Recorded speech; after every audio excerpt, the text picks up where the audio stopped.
papa umeze ute mwana wanjye? Nizere ko umeze neza. Ushaka kumbaza iki? Nyine papa, ko numva abantu bavuga ngo nta muhungu utera inda ku manywa, ibyo bintu nibyo? Niko mwana we, hari uwo wigeze kubikora ukaba ufite ikibazo ko waba waramuteye inda? Nyine papa,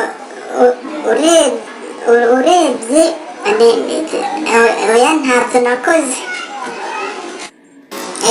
Sawa sha, tuza nakumvisha icyo ushatse kumbwira nacyumvisha.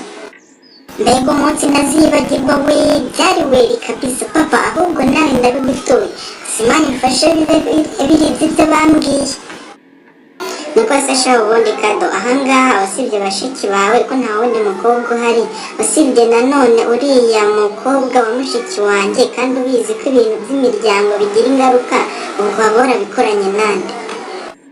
Umva ye, none se umwana wa mushiki wawe we ntabwo ari umuntu? Kandi icyo nzi cyo neza ni uko yambwiye ko nta n'ikintu dupfana, ibyo mwambwiye mwari muri kumbeshya.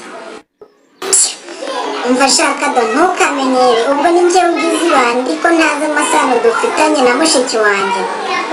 Umva nuramuka uzi neza ko wakoze ayo makosa, umva ndakubwiye ngo umvire mu rugo nona, sinzongere no kukubona mu maso yanjye.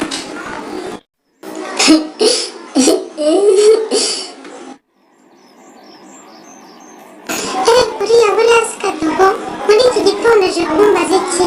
Biraba ari amakuru? Jessica mbwira, uratwite kandi ntugire ibindi bintu byinshi umbaza, sobanurira icyo gusa. Yego Kadogo, ndatwite cyane, inda y'amezi 3.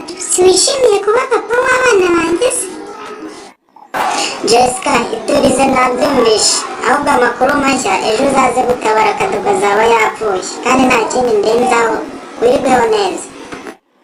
Ubu ntibirangiye mpfuye, ndapfuye pe, birarangiye. Gusa niyahurire mu mazi, nimanike se, cyangwa njye mu muhanda imodoka ingonge.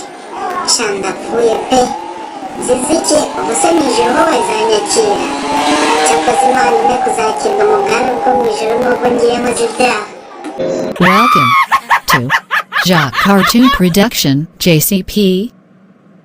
New Network Kadogo from Jacques Cartoon Production, JCP, and remembering to touch on subscribe point on this channel. Goodbye.